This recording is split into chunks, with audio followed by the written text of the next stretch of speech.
Hi, you guys, and welcome back.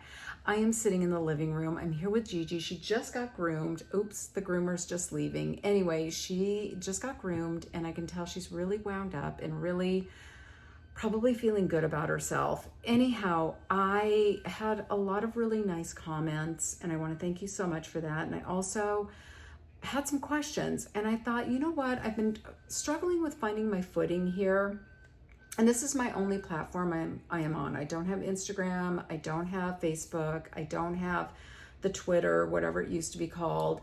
I don't have that. I just have this, and in kind of like, I'm a little bit shy. I'm a little bit standoffish. It's just my nature to be that way. I'm a little bit like, I kind of have to suss things out before I get really comfortable.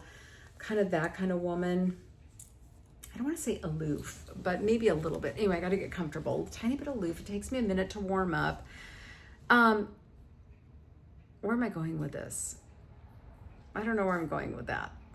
Anyway, long story short, I feel like answering questions could be a really good place to land here, because I feel like I have a lot of life experience. I know a lot of different things. And I feel like my audience has a lot of life experience and knows a lot of different things too. So we can all chime in and answer questions for people who, and there are a lot of people out there that maybe don't have good relationships with their parents, their mother, their father, or maybe one of their parents has passed away. Maybe they've lost both of their parents. Maybe they don't have somebody that they trust with their information, or they're insecure about asking a relative, or don't have good friendships or whatever. And I think that's the one thing I miss about being in the clinic is having that time with people when we are sharing information and they are opening up and asking a question that maybe they can't ask anybody else. It doesn't have to be ultra private, but it can be ultra private. And I don't know, I loved when I was doing this, working in the clinic. I loved helping somebody with resolving something that they were concerned about, or had questions about, or making somebody feel better about something they maybe felt weird about. So anyway, this is not a heavy question, but it's an interesting question. I thought I would answer it, and I would love for my audience to chime in and talk about your experience with this. So here's a question from Nina. Here's a topic you could discuss, lol. I like a good lol, by the way. So here's a topic you can discuss, lol. And for my own personal curiosity, how did you feel about yourself, your looks, self-care, beauty, career, etc. when you were in the thick of raising your kids? I am 41 now with 2 little ones, and it is a struggle with time constraints and feeling like I need to put more time and effort into feeling pretty. So that is a very layered question, and there isn't one answer. And by the way, this is a question you will ask yourself numerous times between 41 and 61. I am asking myself that question as we speak. How do I look at 61? Like, what is a 61-year-old supposed to look like? How is a 61-year-old supposed to feel? Like, do I care about being pretty anymore? I do care about being pretty. I will always care about being pretty. The short answer is, here's the short answer. I got to get comfortable. The short answer is, feeling pretty is just a matter of putting some effort into yourself, I guess. And when you're in the thick of it with small kids, that can be very, very challenging. And by the way, raising children, being a wife, being a mother, being a friend, relationships with friends today are very, very different than friendships were 25 years ago, 30 years ago, 35 years ago, and 40 years ago. Today, a friendship is all encompassing. It is, you need to meet all my needs. And oh, by the way, I know that you have children, but I need you to drop everything and meet all my needs. Being a wife is also different than it was many, many years ago. So being all these different things to all these different people, you're also, I'm sure, a daughter, a granddaughter, maybe you're an employee, maybe you have a company and you have employees, so you're a business owner. Like, you're juggling a lot. Today we juggle a lot. And I mean, maybe we always have juggled a lot, I guess, but you're juggling a lot. And if I were to go back in time, I would say, did I feel pretty and or beautiful when I was raising my child? I felt pretty and I felt beautiful.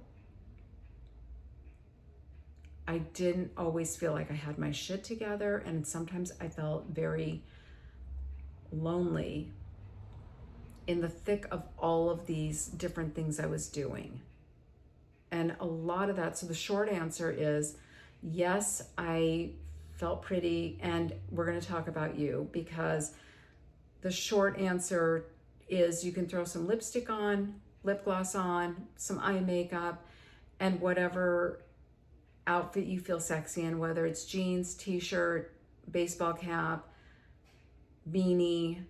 I mean, that's one of my favorite outfits, so that's an outfit I would throw on. But for somebody else, maybe it's a dress, maybe it's a skirt, maybe it's high heels, maybe it's sexy lingerie. There are many ways you can feel more beautiful.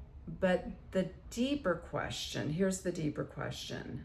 The deeper, or not the deeper question, the deeper answer is reconnecting to yourself. I think when we are connected to ourselves, and I didn't always know how to be connected to myself, and I didn't always have time to be connected to myself. And I think many mothers and single mothers and mothers who are married and some fathers would probably chime in and say it's really challenging to connect to yourself when you're raising children. And it is, it's very challenging because you are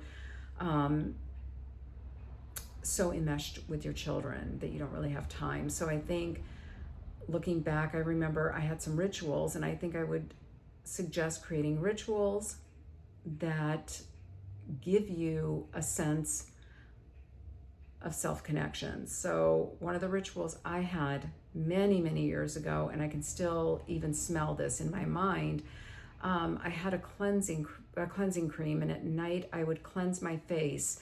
And just the smell of the cleansing cream and the ritual of taking off my makeup and the ritual of applying my skincare and just quieting down for the night was one way to connect to myself.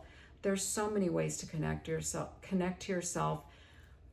I don't know how old your kids are, and I'm guessing that they're in grade school possibly. So you have a long road ahead of you that will go by very quickly, but today's today, right? And so we're talking about today.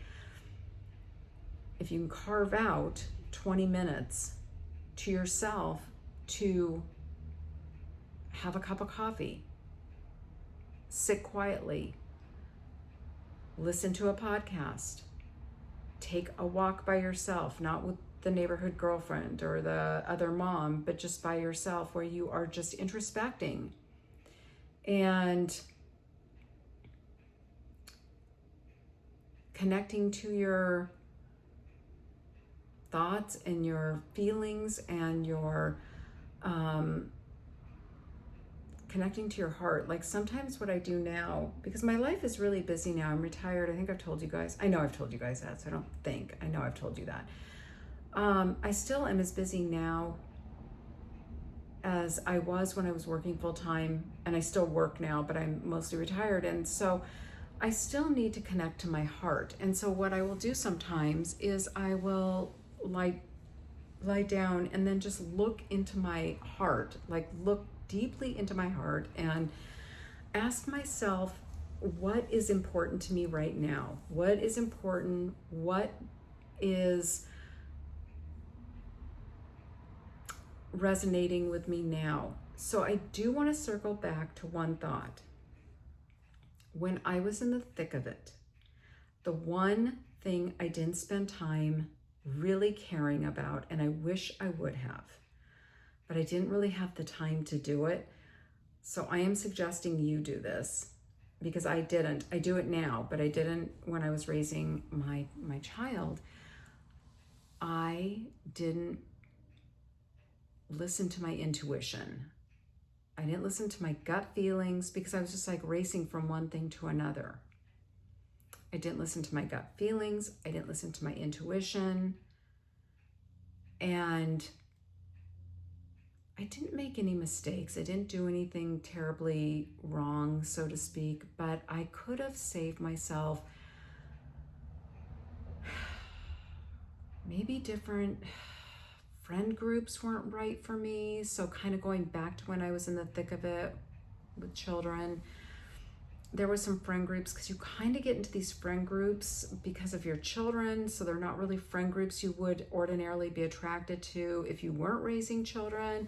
So I think looking back, I guess I would have taken more time to listen to myself, and maybe not been so trying to fit in. I would try to fit in, and I know that's not the question. The question is, how do you feel pretty? So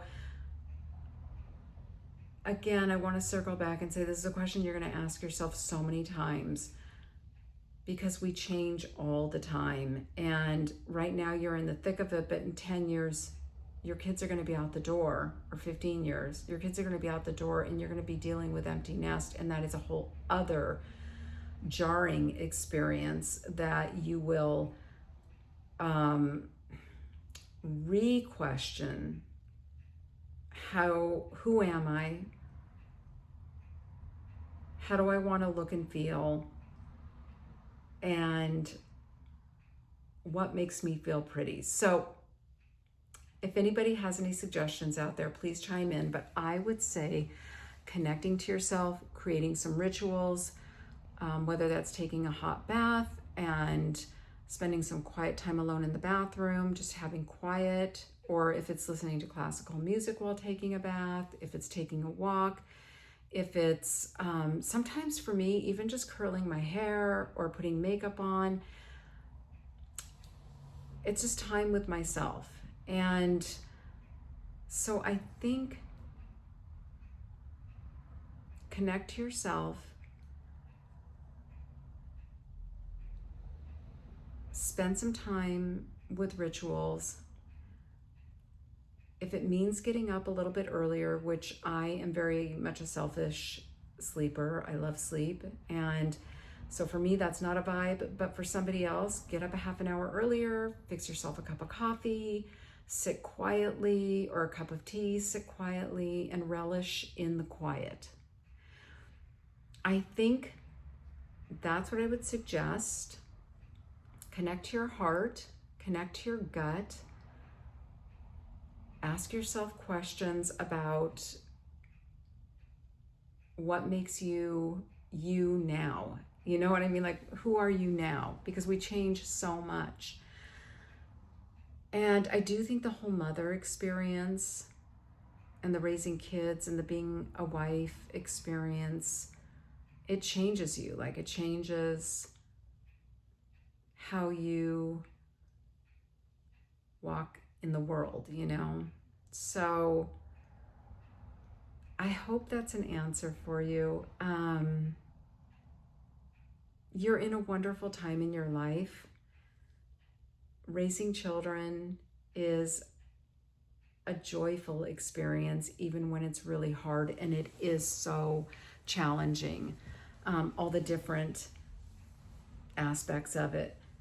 But it is a wonderful time, and discovering yourself is also a wonderful experience. And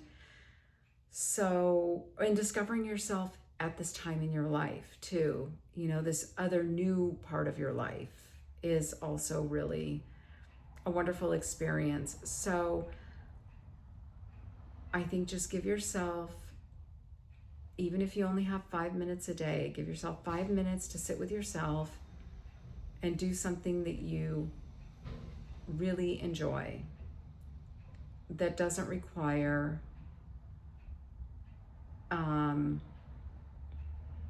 giving to somebody else. That is my 2 cents. Those are my 2 cents. No, that's my 2 cents. Is it that my, that's my 2 cents. I think that's my 2 cents. I am still questioning all these things. So that's probably why I'm here, actually. Anyway, I got a few more questions. I'm not going to answer them all today. I will come back and answer another question next week. And if you have a question about anything, please ask, and I will answer in the best way that I can. And if I don't have the answer, I will get the answer. I'll call in the big guns and bring somebody in. We can answer. And if my audience has an answer, please chime in. I love it. There are so many people with lots of interesting experiences in life, so please chime in. Okay, I've already taped this like 4 times. I got interrupted. Somebody came to the door and like knocked so hard. I think it was the Amazon guy. It's all good. But I think that I hope that this has been helpful to you, Nina, and I know for a fact you're probably doing all the things. You're doing it all. So just do a little extra for yourself and do a little tiny bit less for everyone else. Tiny bit. That means like 3 minutes to 5 minutes less for everyone else. Okay, take care, stay well, and I will be back. All right, bye-bye.